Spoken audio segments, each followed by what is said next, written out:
오늘의 말씀은 마태복음 5장 8절 말씀입니다. 마음이 청결한 자는 복이 있나니 그들이 하나님을 볼 것임이요. 아멘.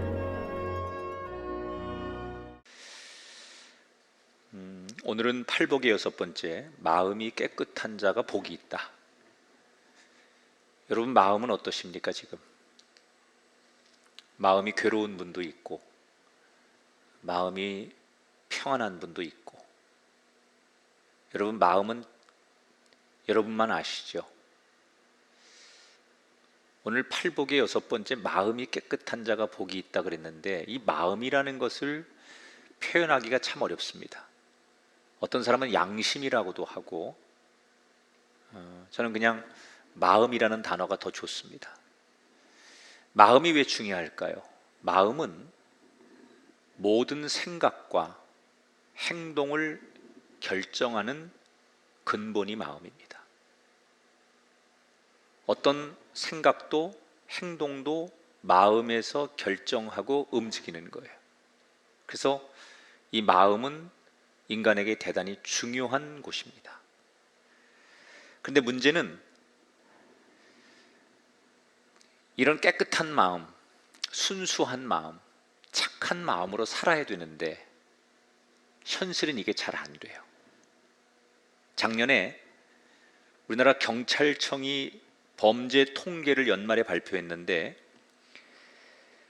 총 158만 건의 범죄가 있었답니다. 작년 한 해. 근데 1위, 2위가 거의 공동이에요. 34만 8천 건이 교통범죄고 34만 7천 건이 사기범죄예요. 그러니까 거의 공동 1위를 한 건데, 눈여겨볼 것은 교통사고가 일어나서 교통범죄로 하는 건 뭐 당연히 많을 거라고 생각했는데, 우리나라에 사기 범죄가 이렇게 많아? 사기 건수가, 근데 이 규모가 점점점 커지고 횟수가 많아진다는 거예요. 이거 뭘 말하는 거냐? 그만큼 오늘 우리들 마음속에 사람들이 불순한 마음을 갖고 남을 속이는 일이 많아지고 있다는 거예요. 그러니까 이건 결국 우리가 사는 세상이 서로가 믿을 수 없는 사회를 만들고 있다, 이런 것을 의미하는 거예요. 이런 문제를 사람들은 막아보려고 끊임없이 법도 개선해보고 제도 또 만들어보고 윤리와 도덕 이런 것들을 강조하지만 시간이 가면 갈수록 인간의 마음속에 악하고 불순하고 욕심과 남을 무시하는 이 불필요한 마음들이 표출되는 범죄가 점점점 많아져요. 그런데 오늘 예수님은 마음이 깨끗해야만 너희가 하나님 나라의 복을 얻을 수 있다 그러셨어요. 근데 현실은 조금 전에 말씀드린 대로 참 어려운 거예요. 깨끗하게 살고 싶은데, 난 정말 순수하게 살고 싶은데 막상 세상에 나가면 그렇게 살면 바보 소리 듣고 그렇게 살면 안 될 것 같아, 나도 모르게 내 마음을 통제하지 못하는 우리의 현실. 도대체 예수님이 말씀하시는 마음이 깨끗한 자의 복을 누리려면 어떻게 해야 될까? 사실 하나님은 아주 오래전부터 이 인간의 마음의 문제를 해결해 보려고 관심을 많이 가지셨어요. 그래서 이 문제에 도움을 주기 위해서 하나님이 인간에게 주신 선물 중에 하나가 뭐냐? 그게 율법이에요. 율법은요, 하나님의 백성들이 해야 될 것과 하지 말아야 될 것들, 이걸 구분해 놓잖아요, 율법은. 그런데 하지 말아야 될 것을 하면 그게 범죄가 되는 거예요. 죄를 짓는 거죠. 그렇게 죄를 짓게 되면 그 사람이 하나님 앞에 용서받을 수 있도록 하기 위해서 이렇게 제사를 드려라 라고 하는 하나님이 주신 법이 율법이에요. 그러니까 하나님이 율법을 인간에게 주신 근본적인 이유는 늘 그 율법을 보면서 죄에 대한 경각심을 갖고 마음을 점검해서 그 마음을 정결하게 깨끗하게 유지하기를 원하셔서 율법을 준 거예요. 그런데 이런 하나님의 의도와는 다르게 사람들은 이걸 악용하는 거예요. 율법을 겉으로는 잘 지키는 척 하다가 속으로는 겉으로만 잘 지키면 된다고 생각하고 이 안이하게 율법을 우습게 생각하는 사람들이 많아졌어요. 그 대표적인 사람들이 예수님 당시에 사두개인들 또는 바리새인들이었죠. 이 사람들을 가리켜서 예수님이 외식하는 자요. 이건 뭘 의미하는 거냐? 겉으로는 말씀도 달달달달 외우고 일주일에 몇 번씩 금식하고 모든 예배 다 참석하고 뭐 봉사하고 구제하고 이런 걸 열심히 하는 거예요. 누가 봐도 좋은 성도고 믿음 생활 잘하는 사람들이에요. 그런데 예수님은 무슨 근거로 그렇게 열심히 하는 사람들을 매도해서 외식하는 자들이요 라고 그들을 비난하셨을까요? 마음을 보신 거예요. 겉으로는 누구보다도 경건하고 열심히 기도하고 금식하는데 마음으로는 동의되지 않는 그런 척 하는 사람들. 그래서 하나님이 이걸 일찍이 경고하셨죠.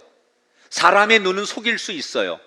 저 사람 참 훌륭하고 굉장히 아주 헌신적이고 좋은 분이야 라고 사람들은 인정하는데 하나님이 정말 사람들의 시선과 똑같이 보실까? 아니라는 거예요. 말라기의 1장 13절에 보면 하나님 이런 말씀하셨어요. 만군의 여호와가 이르노라 너희가 또 말하기를 이 일이 얼마나 번거로운고 하며 코웃음치고 훔친 물건 저는 것 병든 것을 가져왔느니라. 그 다음 얘기 보세요. 너희가 이같이 봉헌물을 가져오니 내가 그것을 너희 손에서 받겠느냐라고 하나님 말씀하셨어요. 우리는 세상에서 어떻게 하든 간에 하나님 앞에만 가서 잘하면 된다고 생각하는 거예요. 뭘 하든 간에 하나님 앞에 가서 많이 헌금하고 세상에 어떻게 살든 간에 하나님 앞에 가서 열심히 하고 예배 잘 드리면 하나님께서 다 용서하고 받을 거라고 생각하는데 하나님이 경고하셨어요. 너희들 아무렇게나 삶의 과정은 어떻든 간에 나한테 와서 잘하면 내가 그 제사 당연히 받을 거라고 생각하지 말아라. 내가 너희들의 제사를 받고 안 받고의 문제는 이 제사를 드리는 너희들의 마음을 보고 결정하겠다 그러셨어요.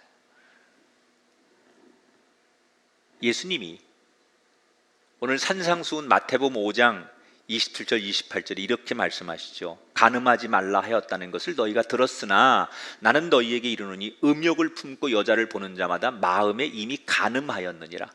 자, 행동으로는 아무 문제가 없어요. 그런데 마음으로 불순한 생각을 가지고 있다면 죄를 지은 거라는 거예요. 율법의 기준으로는 행동하지 않았으니까 마음을 그렇게 품었을지라도 죄가 아니라고 우리는 말할 수 있지만 하나님은 뭘 보신다고요? 그 마음을 보시고, 그러니까 율법을 지켰는지 안 지켰는지 마음을 보시고 보는 거예요. 사람이 겉으로 드러나는 행위로 얼마든지 친절하게 말할 수 있고 얼마든지 은혜롭게 말할 수 있고 얼마든지 거룩하게 말할 수 있어요. 그래서 사람들은 그 사람의 본심을 몰라요. 그런데 하나님은 이 사람이 그렇게 율법을 지키고 제사를 드리고 기도하고 금식하는 것들이 진짜인지 아닌지를 판단하는 게 뭐라고요? 그의 마음을 보고 결정하겠다. 그만큼 하나님도 예수님도 사람의 마음을 중요하게 보신다는 거예요. 마음이 왜 그렇게 중요한 걸까요? 이 마음의 소원은 언젠가는 행동으로 툭 튀어나오게 돼 있어요. 그래서 여러분, 하나님이 우리에게 딱 던진 화두가 뭐예요? 나 야훼는 중심을 보는 하나님이니라. 중심. 우리 마음을 보겠다는 거예요. 그러면 하나님이 우리의 마음을 늘 보기를 원하시는데 어떤 마음을 하나님 앞에 보여드릴까? 여러분, 이 마음이 두 마음이 있으면 안 돼요. 마음은 하나여야 돼요. 한 마음을 하나님 앞에 보여드리려면 뭐가 필요할까? 사람은 각자 자기 인생을 끌고 가는 주인을 마음속에 두고 살아요. 어떤 사람은 내 마음의 주인이 돈인 사람이 있고요, 어떤 사람은 가족인 사람이 있고, 어떤 사람은 명예, 어떤 사람은 취미, 어떤 사람은 일, 참 다양한 주인을 자기 마음속에 담고 살아요. 그러니까 겉으로 보면 저 사람이 가장 중요하게 생각하는 게 저거구나 라고 그렇게 분류할 수 있지만, 이걸 다시 좁히면 두 개로 나눌 수 있어요. 성공과 자기의 만족을 마음의 주인으로 두는 사람이 있는가 하면, 하나님이 내 마음의 주인이어야 돼 라고 담고 사는 사람이 있어요. 그러니까 내 마음의 주인이 누구냐, 이게 왜 중요하냐? 내 마음의 주인이 누구냐에 따라서 사람이 불순한 마음이 일어나기도 하고요, 내 마음의 주인이 누구냐에 따라서 용서와 경건의 삶을 살기도 하는 거예요. 여러분, 사람들이 왜 사기칠까요? 바리새인들이 왜 가식을 떨었을까요? 깊이 들여다보면 나의 성공, 만족이 나한테 제일 중요하기 때문에, 내 마음속에 내가 성공해야지, 내가 저 사람을 이겨야지, 이런 마음이 나를 지배하고 있기 때문에 경건한 척, 사람을 이겨야 되는 경쟁심에서 수단과 방법을 가리지 않고 사는 거예요. 그래서 죄를 짓는 거예요.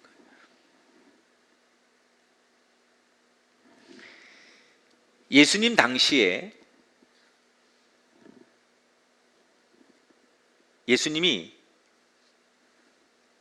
이런 말씀을 하신 적이 있어요. 함부로 맹세하지 말아라, 이런 말. 여러분, 맹세가 뭐예요? 맹세는 내가 약속한 것을 지키겠다는 뜻을 담아서 선포하는 거잖아요. 그래서 맹세예요. 근데 원래 이 성경에서 맹세는 하나님의 이름으로 해야 되고, 거짓 맹세는 하지 말아라, 이게 맞는 거 아닙니까? 난 하나님 이름으로 맹세해. 그래야 그 맹세에 가치가 있는 거예요. 원래 맹세라는 것은 그 약속을 지키기 위해서 난 하나님 이름으로 맹세해, 그리고 거짓된 맹세만 하지 않는 것이 원래 성경이 주는 맹세의 교훈이에요. 그런데 사람들이 이 율법을 시간이 가면 갈수록 아주 복잡하게 만드는 거예요. 원래는 하나님의 이름으로 맹세하면 돼요. 나 하나님 앞에 이렇게 맹세합니다, 그러면 되는 거야. 근데 사람들이 이걸 시간이 지나면서 교묘하게 복잡하게 만드는 거예요. 예를 들면 이런 거예요. 맹세를 해도 하나님의 이름으로 맹세한 것은 반드시 지켜야 되는데, 하나님 이름이 아닌 하늘의 이름에 맹세해, 난 땅에다 대고 맹세해, 예루살렘 교회의 이름을 걸고 맹세해, 이렇게 맹세한 것은 지키지 않아도 된다. 그 외에 맹세라는 이 주제 하나를 놓고 아주 많은 복잡한 규정들을 인간들이 만들기 시작하는 거예요. 아니, 원래 맹세라는 것은 나 하나님 앞에 이 약속을 지키기 위해서 하는 게 맹세인데, 사람들은 이 맹세라는 주제를 가지고 막 수십 가지 수백 가지의 그 막 가지치기를 하고 규정을 만들어 가지고 복잡하게 만들었다는 거예요. 왜 그랬을까요? 그 이유는 간단해요. 맹세를 지킬 생각이 없기 때문에 그래요. 하나님의 이름으로 맹세하면 지키고 싶지 않거나 지킬 수 없는 걸 맹세하다 보니까 어떻게 해요? 빠져나갈 구멍을 만들어 놓고 싶은 거예요. 하나님의 이름으로 맹세했으면 지켜야 되는데 지킬 자신이 없거나 지킬 수 없을 것 같으니까 맹세를 할 때부터 이미 자기가 빠져나갈 맹세한 것을 안 지켜도 될 규칙을 만들어 놓고 맹세를 하는 거예요. 왜 인간들이 이런 얍삽한 생각을 할까요?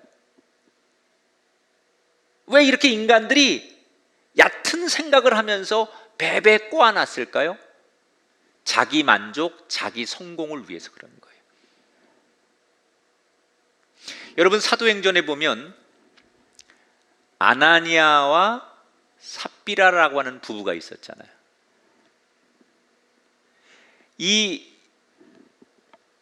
아나니아와 삽비라는 그 예루살렘 교회 교인이었죠. 예루살렘 교회가 말 그대로 너무 은혜스럽고 부흥될 때, 그때 사람들은 그냥 복음에 감격해서 누가 시키지 않아도 자기가 받은 은혜를 표현하고 싶어서 기꺼이 자기의 것을 막 내놓을 때예요. 그 중에 복음의 은혜를 받고 자신의 것을 막 내놓고 싶어 했던 사람이 아나니아와 삽비라 부부예요. 그래서 그 은혜 받은 것이 감격스러워 자기 걸 드리고 싶어 해서 자기의 땅을 다 팝니다. 여기까지는 좋아요. 그런데 이 땅을 팔아가지고 일부만 교회에다가 가서 내면서 마치 내 재산 전부를 드리는 것처럼 떠드는 거예요. 내가 은혜 받은 게 있어서 내 전 재산을 팔아서 드립니다. 실제는 어떤 거예요? 팔았지만 일부를 떼놓고 일부만 드리면서 마치 사람들 앞에는 드리는 그 헌금을 내 재산 전부를 드리는 것처럼 이야기하는 거예요. 왜 이 사람은 그렇게 얘기했을까요? 사람들의 시선에 칭찬을 받고 싶은 거예요. 누구랑 비교해서 뒤처지고 싶지 않은 거예요. 와, 저 사람 부부 참 대단하다. 야, 자신의 전부를 팔아서 하나님께 어려운 이들을 위해 다 내놓네. 와, 저 사람들 참 훌륭해. 이 소리를 듣고 싶어서 아나니아와 삽비라 부부는 거짓말로 하나님 앞에 헌금을 드리는 거예요. 그 마음의 상태는 뭐예요? 사람들한테 인정받고 싶어서, 칭찬받고 싶어서, 세상에서 성공하고 싶어서 두 얼굴을 가지고 사는 거예요. 결국 하나님 앞에 드리고도 그 마음이 순수하지 않아 아나니아 삽비라는 죽게 돼요. 자, 이 부부의 문제가 뭐예요? 거짓말해서 죽었다. 단순히 그게 아니에요. 이 부부는 거짓말한 것보다 더 깊은 문제가 있었어요. 내 마음속에 사람들로부터 인정받고 싶은, 다시 말하면 세상에서 성공하고 싶은 주인이 내 마음에 나를 지배하고 있었다는 거예요. 사람들로부터 칭송을 받고 더 높이 올라가고 싶은 그 본질은 뭐냐? 내 마음의 주인이 하나님이 아니라 내 마음의 주인이 세상이었기 때문에 사람들로부터, 세상들로부터 인정을 받고 싶어 했다는 거죠. 그리고 그런 대상이 누구예요? 교회였다는 거예요. 다시 말하면 이 사람들은 자신의 성공을 위해서, 세상의 야망을 위해서 하나님까지도 충분히 이용해도 된다고 생각하는 거예요. 여러분, 이게 얼마나 큰 죄인지 몰라요. 우리는 때때로 우리가 신앙생활하면서 또는 기도하면서, 아니 우리가 하나님 앞에 봉사하고 뭔가 이렇게 서로 교제를 하면서도 하나님을 때때로 이용의 대상으로 삼을 때가 얼마나 많은지 몰라요. 하나님은 내 욕심을 위해서 이용할 수 있는 대상이 아니에요.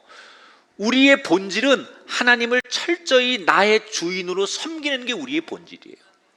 여러분, 교회의 가장 중요한 건 우리가 모여서 나의 주인 되신 하나님을 높이는 거예요. 그게 예배의 본질이에요. 신앙의 가장 기본은 하나님을 찬양하고 그 하나님의 이름을 빛나게 하고 그 하나님께 감사와 영광을 올려드리고 그 하나님이 기뻐하실 수 있는 일을 하는 것, 하나님을 내가 주인처럼 높여드리는 것, 그것이 교회의 목적이고 그것이 예수 믿는 사람의 가장 본질이고 이게 돼야만 우리가 사는 거예요. 그런데 오늘 우리들의 신앙의 모습 속에 하나님을 높여드리는 모습보다는 어떻게 하면 하나님을 이용해서 하나님을 매개로 내가 갖고 싶은 것, 내가 서고 싶은 자리, 내가 이루려고 하는 목적을 하나님을 이용해서 얻기를 원하는 우리의 신앙의 본질이 완전히 뒤바뀌었어요. 그걸 사람들은 당연하게 생각하는 거예요. 이 아나니아와 삽비라 부부는 거짓말해서 죽었다 그런 정도가 아니라 하나님을 이용하는 거죠. 하나님이 나의 주인이시기 때문에 하나님을 높여드리고 진짜 주인을 제대로 섬겨야 하는 사람이 주인을 주인으로 인정하지 않고 내 마음에 진짜 주인이 아닌 가짜 주인을 두었기 때문에 아나니아 삽비라는 죽는 거예요. 여러분에게 한번 물어보겠습니다. 지금 여러분의 인생을 이끄는 주인은 누구십니까? 지금 여러분 예배를 드리고 있는데 누구를 향해 예배하고 계십니까? 혹시 오늘 여러분 예배를 드리는데 겨우 내 성공, 내 만족, 내 이익을 위해 예배를, 신앙을 이용하고 있다면, 예배당에 나와 앉아 있고 오늘도 모니터 앞에 이 주일날 예배를 드리고 있지만 그 예배의 본질이 나의 주인 되신 주님을 높이고 그 주인을 섬기는 예배가 아니라 내 목적을 이루려고 오늘 이 자리에 앉아 계신다면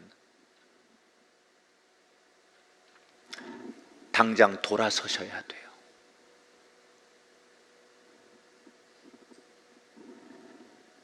하나님을 어떻게든 이용해 보려고 하는 생각을 내려놓으시고 오직 하나님을 주인으로 섬기겠다는 마음, 그 깨끗한 마음을 가질 때 하나님이 여러분이 고백하지 않아도 여러분의 필요한 것을 채우시는 복 있는 사람이 될 줄 믿습니다. 내 마음에 하나님이 주인이 아닌데 어떻게 깨끗해요? 하나님이 아닌 세상이 내 마음을 지배하고 있는데 어떻게 우리 마음이 청결할 수 있어요? 하나님이 담아져야 하고 하나님이 주인 돼야만 내 마음은 깨끗해지고 마음이 깨끗한 자가 복을 받게 되는 거예요. 오늘 저와 여러분의 마음을 다시 비우고 하나님, 내 마음의 주인은 하나님 한 분밖에 없습니다. 이것을 다시 확실하게 만들어 세상으로 나가는 우리가 되기를 주님 이름으로 축원합니다. 자, 저는 성경을 보면서 이 마음을 가장 잘 지킨 사람이 누굴까? 배우고 싶어서 성경을 참 많이 찾아보고 성경에 진짜 하나님이 원하시는 자기 마음을 잘 지킨 사람이 누굴까? 당대의 의인이라던 노아가 그랬을까? 하나님 스스로 내 마음에 합한 사람이다라고 말했던 다윗이 그랬을까? 그 시대마다 최고의 믿음을 가졌던 수많은 영웅들이 그 마음을 잘 지켰을까? 그런데 어느 누구도 그러지 못했어요.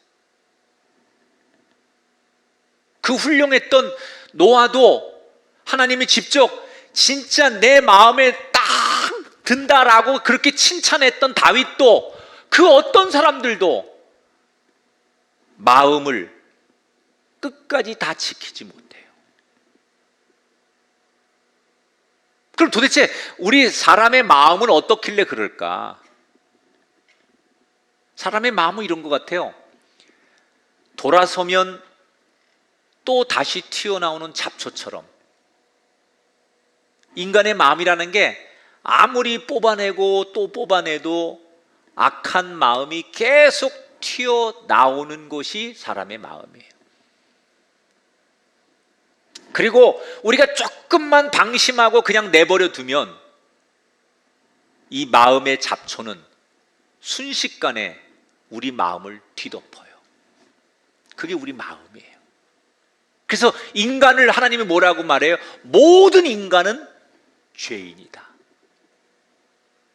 그러니까 우리가 아무리 내 마음을 하나님을 주인으로 두고 잘 살려고 해도 조금만 방심하고 돌아서서 조금만 내 마음에 내가 관심을 기울이지 않으면 잡초가 계속 나오고 그냥 방치해두면 언제 그랬냐는 듯이 그냥 그 잡초가 수풀이 되듯이 우리 마음은 그럴 수밖에 없는 존재들이라는 거예요. 그런데 예수님이 그런 우리들에게 말도 안 되는 부탁을 하셨어요. 그게 뭐냐? 마태복음 5장 48절에 오늘 이렇게 말씀하세요. 하늘에 계신 너희 아버지의 온전하신 같이 너희도 온전해져야 한다. 저는 아멘이 안 돼요. 이게 가능한 얘기야 이게? 하나님 아버지의 온전하신 같이 너도 온전해져라. 이거 죽었다 깨나도 못하는데 어떻게 내가 하나님처럼 살아요? 그러면 하나님 이거 난 못해요 이렇게 내가 포기하고 열등감 가지라고 이 말씀 주시는 걸까? 너도 하나님처럼 온전하지 못하면 너는 인정받을 수 없어 그런 의도로 이 말씀을 주신 걸까? 그런 의도가 아니에요. 이게 문자적으로 보면 아버지의 온전하신 같이 너희도 온전해져라 라고 하는 이 말은 그냥 이렇게 문자적 해석으로 하면 안 되고요. 이 속에는 영적인 의미가 담겨져 있는 거예요. 어떤 의미가 있느냐?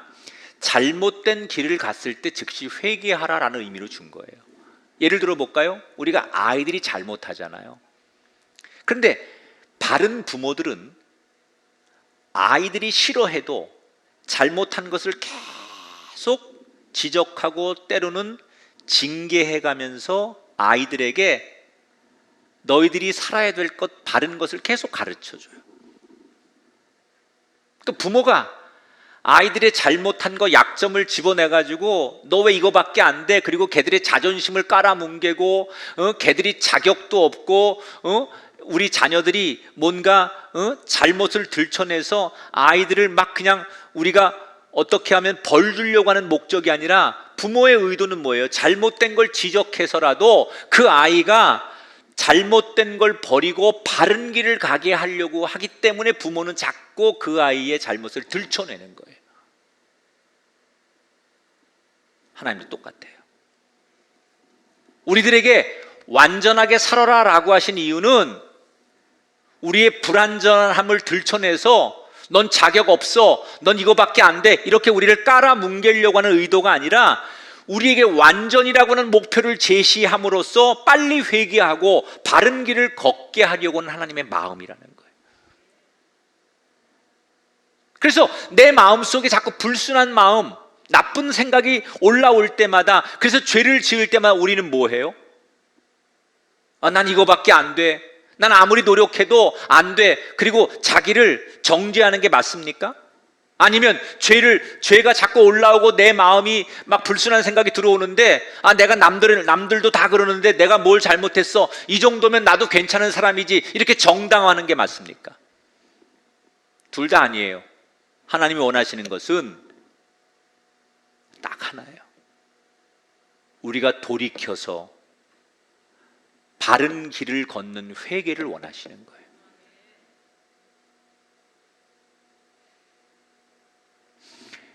여러분, 회개라고 하는 이 단어, 요즘은 이 설교를 잘 안 하잖아요.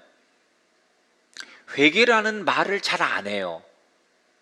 그런데 사실 우리들에게 이 회개라고 하는 단어는, 이 단어를 우리가 해결 못하면, 이 단어를 제대로 이해 못하면 신앙은 정말 고통스럽습니다. 이 회개의 문제를 잘 다루지 못하면 본질적으로 그리스도인은 아주 힘들게 신앙생활을 할 수밖에 없어요. 하나님은요, 아무리 큰 죄를 지어도 회개하고 돌아오면 반드시 다시 일으키시는 분이에요. 성경에 그런 인물들이 얼마나 많아요. 구약의 삼손을 보십시오. 삼손은 나실인으로 태어나요. 구별된 사람으로. 그래서 구약의 율법에 나실인이 되면 뭐 하면 안 되는 게 많아요. 대표적으로 술도 마시면 안 되고 머리도 자르면 안 돼요. 태어나서 부모로부터 철저하게 너는 이렇게 살아야 되는 사람이고 하나님 앞에 이렇게 드려진 사람이야 라고 철저하게 어릴 때부터 신앙교육을 받은 삼손은 그렇게 잘 커서 민족의 영웅이 됩니다. 그런데 너무 잘 나가니까 나중에는 타성에 젖어서 자신의 잘 나가고 자신이 영웅이 된 것이 하나님의 은혜라는 생각보다는 자신의 능력이라는 생각이 자꾸 자기 마음속에 잡초처럼 일어나면서 나중에 삼손이 어디까지 가느냐? 하나님을 우습게 봐요.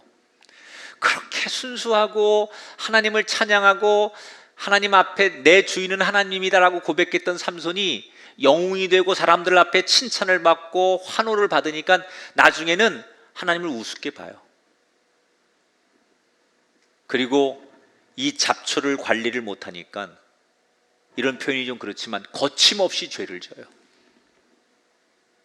그리고 나중에는 내가 나실인이라는 것도 다 버리고 하나님이 하지 말라는 것, 술도 마시고 머리도 자르고, 그래서 이 삼손은 마지막에 하나님으로부터 버림을 받아요. 모든 힘을 다 잃고 마치 소들이 하는 것처럼 연자맷돌을 돌리는 동물보다 못한 비참한 포로가 되어서 두 눈이 뽑힌 채로 그렇게 한 인생이 망가지는 모습을 성경은 조명해요. 뒤늦게 이 삼손이 자기의 초라한 이 모습을 보고 눈물을 흘리고 후회하지만, 만약에 삼손이 눈물을 흘리고 후회하는 걸로 끝났다면 그냥 삼손의 이야기는 그렇게 훌륭했던 사람이 중간에 넘어지고 엎어졌다라는 평범한 이야기로 끝났을 거예요. 그런데 삼손이 마지막에 회개를 선택해요. 회개. 16장, 사사기 16장 28절에 보니까 삼손이 여호와께 부르짖어 이르되 주 여호와여 구하옵나니 나를 생각하옵소서. 하나님이여 구하옵나니 이번만 나를 강하게 하사 원수를 단번에 갚게 하옵소서. 지금 삼손이 드리는 이 기도는 뭐예요? 회개 기도하는 거예요. 내 신만 의지하고 살던 자신의 죄를 고백하고 하나님 앞에 잘못했습니다를 이야기하고 매달리기 시작해요. 그냥 그렇게 끝나야 맞는 삼손의 인생인데 하나님이 다시 삼손을 일으켰어요. 뭐 때문에? 회개했기 때문에. 여러분, 회개하면 하나님 앞에 회복하지 못할 인생은 없어요.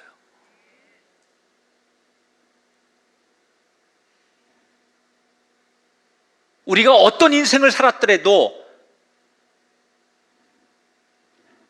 우리 마음속에 회개의 영, 회개의 마음을 가지면 뒤덮였던 죄의 잡초가 걷어지고 다시 그 마음이 청결한 마음으로 하나님 앞에 세워질 줄 믿습니다. 내 마음의 주인을 하나님으로 둬야 하는 것, 그리고 그 하나님을 주인으로 삼기 위해서 우리가 해야 될 일 중에 하나가 뭐냐? 날마다 나를 쳐 복종하는 회개가 있어야 돼.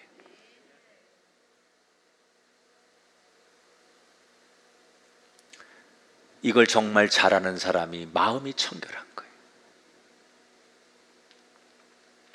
자신을 철저하게 하나님 앞에 내어놓고 자신의 잘못을 고백하는 회개의 영, 이것이 오늘 우리들에게 너무 필요해요. 그래야 하나님이 우리 마음에 그 정결한 깨끗함, 그 그 회개의 영으로 우리의 마음이 다시 깨끗해진 그 상태에서 우리에게 하나님이 하나님을 볼 수 있도록 복을 주실 줄 믿습니다. 여러분의 마음의 주인이 누군지를 점검해 보십시오. 혹시 나도 모르게 내가 지금 하나님의 길에서 어긋나고 있다면 회개하고 돌아오십시오. 주님의 그 넓은 품이 여러분을 품어 주실 줄 믿습니다. 한번 따라합시다. 하나님 나의 아버지. 다시 한번 하나님 나의 아버지.